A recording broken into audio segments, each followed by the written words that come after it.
Hello बच्चा party, कैसे हो आप सब। आज करेंगे क्लास 10th का इलेक्ट्रिसिटी चैप्टर।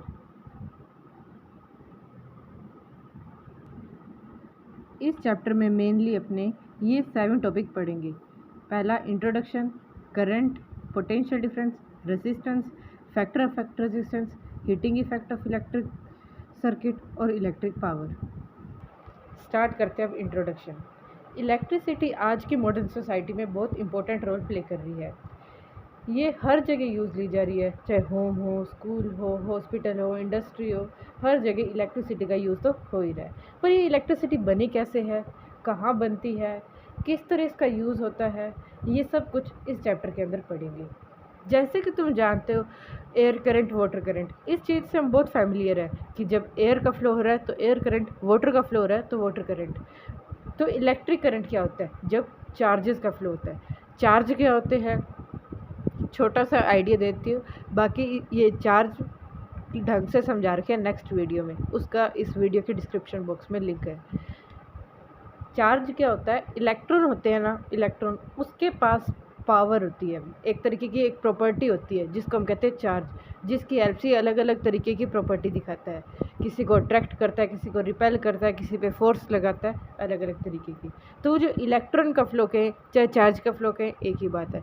तो चार्ज के फ्लो को क्या कहते हैं हम? Electric current. जैसे एयर के फ्लो को एयर करंट, वाटर के फ्लो को वाटर करंट, वैसे चार्ज के फ्लो को इलेक्ट्रिक करंट कहते हैं। ये किसके अंदर होता है? कंडक्टर के अंदर फ्लो होता है। कोई भी मेटेलिक वायर होगी उसके अंदर ये होता है।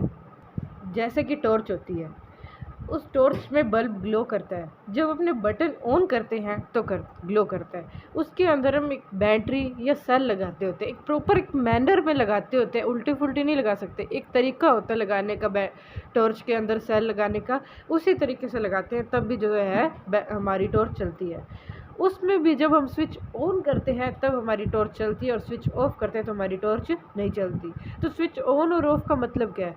स्विच ऑन का मतलब है कि जो हमने टॉर्च के अंदर बल्ब और बैटरी का कनेक्शन स्टार्ट कर दिया, कनेक्ट कर दिया, एक प्रॉपर एक सर्किट बना दिया। जब सर्किट बना दिया तो करंट मूव करेगा, करंट मूव करेगा तो इलेक्ट्रिसिटी बनेगी और बल्ब ग्लो करेगा। जब हम स्विच ऑफ करते हैं तो कनेक्शन हटा देते हैं, जब कनेक्शन हटाते हैं तो उस सर्किट को हम कहते हैं ओपन सर्किट। अब जो है करंट फ्लो वहाँ से नहीं करेगा। अब हम आगे बात करते हैं, करंट के बारे में और पढ़ते हैं और करंट की डेफिनेशन पे चलते हैं। तो amount of charge flow through a particular area in unit time, कि एक यूनिट टाइम में पर्टिकुलर एरिया में से जितना अमाउंट ऑफ चार्ज फ्लो करेगा उसको हम कहते हैं current. Rate of flow of electric charge, जितनी स्पीड से चार्ज फ्लो करेगा उतना ही ज़्यादा करंट बनेगा। अब चलते हैं आगे और करंट के बारे में थोड़ा और पढ़ते हैं। करंट का फॉर्मूला होता है चार्ज अपॉन में टाइम। करंट का फॉर्मूला होता है चार्ज अपॉन में टाइम। चार्ज Q से डिनोट होता है, टाइम T से होता है और करंट I से होता है। चार्ज की यूनिट होती है कूलम, टाइम की होती है सेकंड और करंट की होती है यूनिट एम्पेयर। अब जैसे कि मैंने फॉर्मूला बताया था, करंट का फॉर्मूला आता है चार्ज अपॉन में टाइम। Q चार्ज को कहते हैं, T टाइम को कहते हैं। चार्ज की यूनिट होती है कूलम। चार्ज क्या होता है?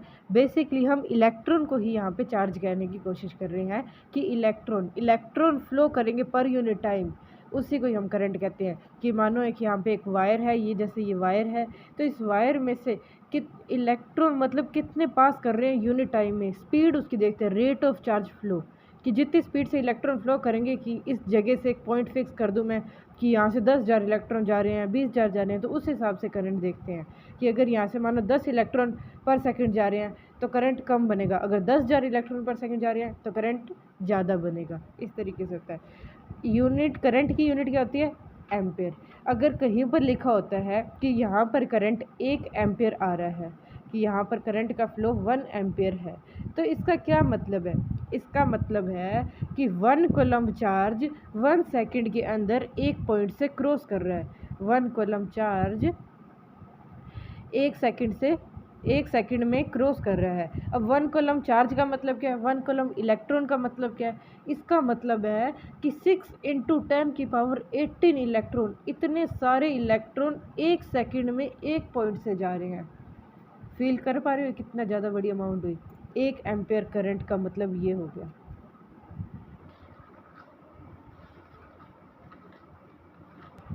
अब अपने समझते हैं इलेक्ट्रिक पोटेंशियल और पोटेंशियल डिफरेंस को।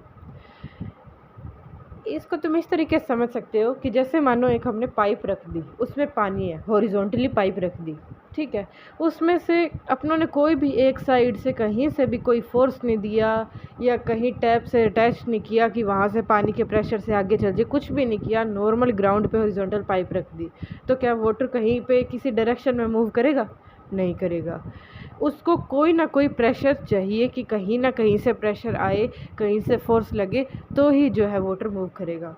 उसी तरीके से मेटल की वायर, कॉपर की वायर में इलेक्ट्रॉन भी डायरेक्ट ऐसे पड़े पड़े फ्लो नहीं करते। इसको भी एक साइड से कहीं ना कहीं से प्रेशर, कहीं ना कहीं से फोर्स चाहिए कि इलेक्ट्रॉन मूव करें, और जब इलेक्ट्रॉन मूव करेंगे तब करंट बनेगा। इलेक्ट्रॉन के केस में ऐसा ग्रेविटी का कोई रोल प्ले नहीं होता कि हाँ हमने हॉरिजॉन्टल से वर्टिकल पाइप कर दी, अब सारे इलेक्ट्रॉन बह के नीचे आ जाएंगे, ऐसा कुछ नहीं होता। उसके अंदर ग्रेविटी का कोई रोल प्ले नहीं होता है। अब ये फोर्स देने के लिए हम यूज़ करते हैं किसी टॉर्च, किसी बैटरी का, किसी सेल का यूज़ करते हैं कि उस वायर के अंदर हम एक फोर्स लगा पाए, एक प्रेशर लगा पाए एक साइड से, ठीक है। अब इलेक्ट्रॉन को मूव कराने के लिए हम एक साइड से प्रेशर देते हैं, मतलब एक साइड से ज़्यादा करते हैं प्रेशर तो दूसरे साइड कम हुआ, high pressure to low pressure move करते हैं। इस इलेक्ट्रिक प्रेशर को ही हम पोटेंशियल डिफरेंस कहते हैं कि पोटेंशियल का क्या हो गया? डिफरेंस हो गया। इसकी हेल्प से क्या होता है, जब ये पोटेंशियल का डिफरेंस होता है, जब इलेक्ट्रिक प्रेशर बनता है, तब इलेक्ट्रॉन क्या करते हैं? मूव करते हैं। इलेक्ट्रॉन क्या करते हैं? मूव करते हैं। अब ये प्रेशर बनाता कौन है? या ये कोई बैटरी बना देगी या कुछ सेल बना देंगे, वो प्रेशर मेंटेन कर लेंगे। अब उसके सेल के क्या होते हैं? दो टर्मिनल होते हैं, एक पॉजिटिव एक नेगेटिव, जिसमें क्या होता है? पोटेंशियल डिफरेंस होता है, प्रेशर का डिफरेंस होता है, जिसकी हेल्प से इलेक्ट्रॉन क्या है? मूव करते हैं। इलेक्ट्रॉन को चलाते रहना, एक सर्किट में घुमाते रहना, फ्लो कराते रहना, इसी को मेंटेन करने के लिए जितनी भी एनर्जी स्टोर होती है, केमिकल एनर्जी स्टोर होती है सेल में, बैटरी में, वो सारी की सारी यूज़ ले ली जाती है। अब इस पोटेंशियल डिफरेंस का क्या मतलब होता है, मतलब इसका क्या फॉर्मूला होता है? अगर हमें पोटेंशियल डिफरेंस कहीं निकालना है तो इसका क्या फॉर्मूला होता है? तो इसका फॉर्मूला होता है वर्क डन अपॉन में चार्ज। वर्क डन अपॉन में चार्ज। पोटेंशियल डिफरेंस की यूनिट होती है वोल्ट, वर्क डन की यूनिट होती है जूल, और चार्ज की, जैसे कि तुम्हें पता है, यूनिट होती है कूलम। अब ये होता है हमारा पोटेंशियल डिफरेंस, V से दिखाते हैं। इसका फॉर्मूला है वर्क अपॉन में चार्ज, वर्क डन अपॉन में चार्ज। इसकी यूनिट वोल्ट, वर्क डन की यूनिट जूल, चार्ज की यूनिट कूलम होती है।